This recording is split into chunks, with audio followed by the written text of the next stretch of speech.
You know, I get asked all the time, and it's a question that a lot of people are curious about when it comes to Squarebills: is plastic or balsa?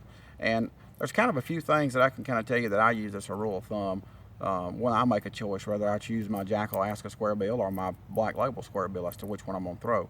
And there is definitely a time and a place for each. Um, the primary difference for me is what kind of cover I'm fishing it in or around. Your squarebills are a silent bait. Uh, Typically, they have a wider wobble. They displace a little more water, but they don't have rattles. That wider wobble and displacement of more water makes them excellent choices in real dirty water.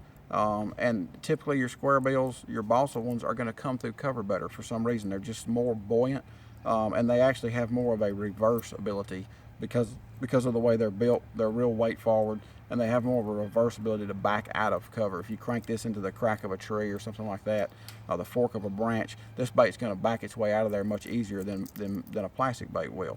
Where I really choose the plastic bait is in and around like a grass type situation. If I'm cranking the outside edge of a grass line, I like the fact that the plastic bait has rattles in it when I'm cranking the edge of that grass. Now that grass is really thick. If a fish is buried up in that grass, there's a big difference between drawing that fish out of grass versus drawing it off of a piece of isolated wood.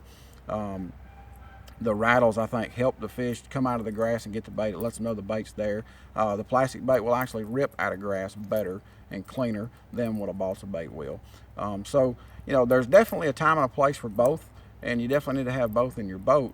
And just kind of experiment it. But if you'll take what I'm saying and try it, I think you'll see what I mean. You're going to find you're more successful around vegetation with a plastic bait, and you're going to be more successful around just wood cover with a balsa bait. That's kind of where I start with it typically, and it rings true most of the time.